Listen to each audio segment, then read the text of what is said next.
Bonjour tout le monde, avec vous Linda Akdader. Aujourd'hui, à la demande de certains d'entre vous, nous allons réaliser ensemble une shorba freak. Shorba freak diffère d'une région à une autre et diffère d'une personne à une autre aussi. Là, je vais vous montrer ma façon de la préparer. Ça peut être différent de la vôtre, mais je peux vous assurer que le résultat est très très bon. Pour cette shorba freak, j'aurai besoin bien sûr de quelques morceaux d'agneau. Et normalement, la shorba freak est réalisée avec de l'agneau, mais si c'est pas disponible, vous pouvez tout simplement mettre du poulet. De poulet, c'est très très bon, ou tout simplement du veau. J'aurai besoin aussi d'un oignon, j'aurai besoin de 3 tomates. La shorba freak aime beaucoup la tomate, surtout quand c'est des tomates bien mûres, ça donne un très très bon goût. Personnellement, ça m'arrive des fois de ne pas mettre de tomate concentrée, mais de doubler la quantité de la tomate si elle est disponible, bien sûr. J'aurai besoin d'une carotte, si elle est grande, vous la partagez en deux. Là, j'ai une courgette, elle est grande, je vais la partager en deux aussi. J'aurai besoin de la coriandre fraîche, bien sûr, un brin de menthe fraîche, et ici j'ai de la menthe, oui, séchée. J'ai aussi céleri. J'ai besoin aussi de la poivre blanc ou poivre noir. Là, j'ai du paprika, de la cannelle en poudre ou en bâtonnet, du sel bien sûr, de l'huile, du beurre clarifié ou semaine. Moi, j'utilise toujours dans les plats traditionnels. Ça donne un très très bon coup. De la tomate concentrée, des pois chiches. Ici, ils sont pré-cuits. Donc, je vais les ajouter à la fin. J'ai ici du fric ou bien le blé vert concassé. Quand vous voyez, il est fin. C'est très important la qualité du fric. Il est très fin quand vous voyez. Et là, j'ai un piment rouge sec que je vais mettre dans de l'eau avant de le mettre dans la shorba. Si vous aimez un petit peu une shorba et puis un petit peu avec un goût relevé. Là, nous allons passer à la réalisation de la shorba. Suivez-moi. Pour la réalisation de mon shorba, je ne pourrai pas réaliser ma shorba autrement que dans une marmite en terre. Ça donne un très bon goût et la cuisson, elle est extra. Si vous n'avez pas ça, vous pouvez tout simplement un faitout ou tout simplement une cocotte. Dans ma marmite, je vais mettre l'oignon. J'ai mis ici, comme je vais utiliser de la viande d'agneau, et comme vous savez, la viande d'agneau, elle est grasse. Je vais mettre une cuillère à soupe d'huile et une cuillère à soupe de beurre clarifié ou de semaine. Si le semaine n'est pas disponible, mettez 2 cuillères à soupe. Je vais faire revenir l'oignon. Je vais ajouter les morceaux de viande.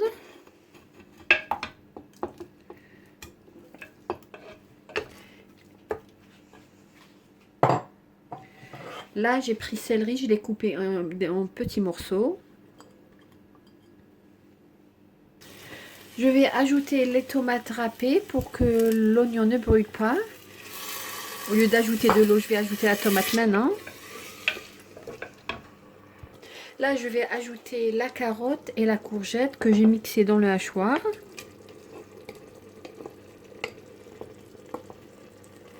C'est très important de faire revenir vos légumes avec la viande au début pour au moins une vingtaine de minutes.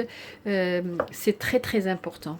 Là, je vais ajouter la coriandre fraîche que j'ai vicelée avec un fil. Je vais la mettre à l'intérieur. Je ne vais pas la couper. La shorba va s'imprégner du goût de la coriandre, bien sûr. Mais la couleur sera toujours une belle couleur rouge. C'est pour ça que j'ai mis la botte à l'intérieur, que je vais retirer à la fin de la cuisson. Là, je vais ajouter les épices. Je vais ajouter du poivre noir.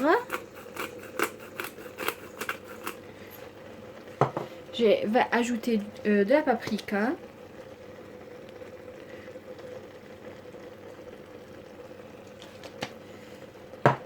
De la cannelle.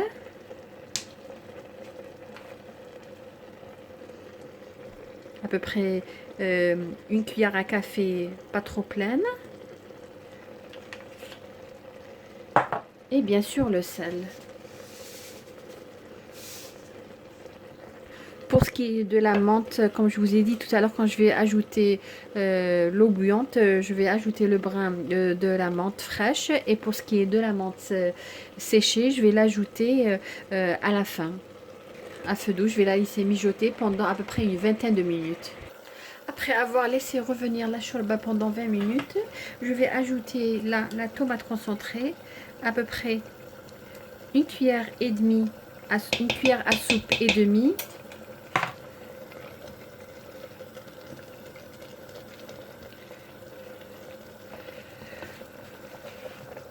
Je vais ajouter l'eau bouillante. Je vais ajouter aussi le piment que j'avais trempé dans un peu d'eau, si vous aimez le piment. Et aussi le brin de la menthe fraîche.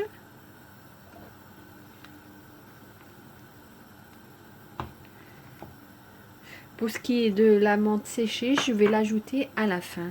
Je vais laisser la shorba cuire.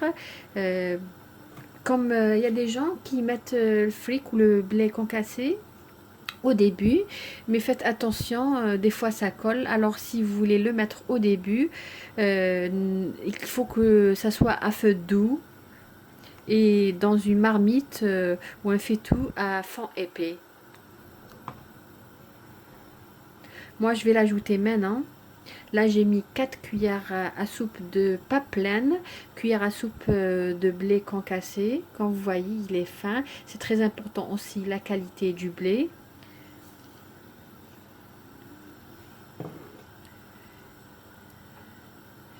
Et je vais laisser ma shorba cuire doucement à feu doux.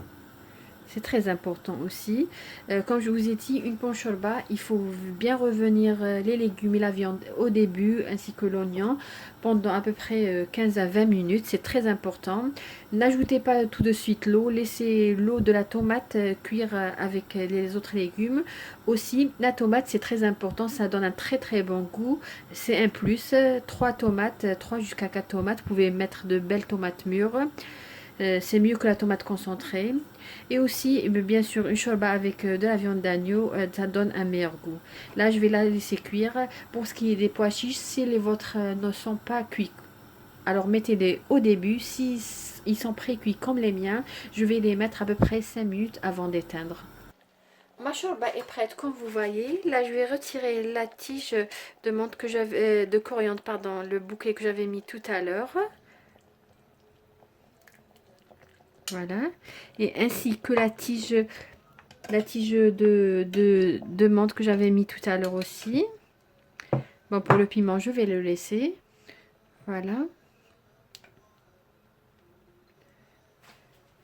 Là, je vais ajouter les pois chiches. Comme je vous ai dit, les pois chiches sont pré-cuits, donc je vais les ajouter maintenant. Je vais ajouter les pois chiches que j'ai lavés. Et aussi, je vais ajouter, comme je vous ai dit, la menthe séchée. Ça donne un très très bon goût. Je vais ajouter quelques brins de coriandre fraîche. Je vais laisser un petit peu pour la décoration. Comme vous voyez, le fait de ne pas hacher la coriandre fraîche à l'intérieur, ça a donné une très très belle couleur. Je vais essayer de rapprocher un peu plus. Voilà. Parfaite. Elle n'est pas liquide, elle n'est pas lourde, elle est juste parfaite. Je vais la laisser bouillir à peu près pendant maximum 5 minutes où nous verrons tout à l'heure notre shorba dans notre plat. J'espère que la shorba d'aujourd'hui vous a plu et que vous allez la réaliser. Si c'est le cas, n'hésitez pas à nous envoyer des photos à Soulef. Et si vous êtes nouvelle et vous venez de voir ma vidéo et vous aimez ce que je réalise, ce que mon ami Soulef réalise, n'hésitez pas à vous abonner à notre chaîne et à activer la cloche afin de recevoir notification de toutes les vidéos, prochaines vidéos. Voilà, ma shorba, elle est prête, comme vous voyez, shorba afrique. Voilà comment elle se présente. Comme vous voyez, il n'y a même pas de gras. C'est très important, si vous mettez de la viande d'agneau, essayez de diminuer la quantité de l'huile. Aussi, il est très important, comme je vous ai dit, si vous voulez obtenir une belle couleur, voilà comment elle se présente, voilà. une belle couleur.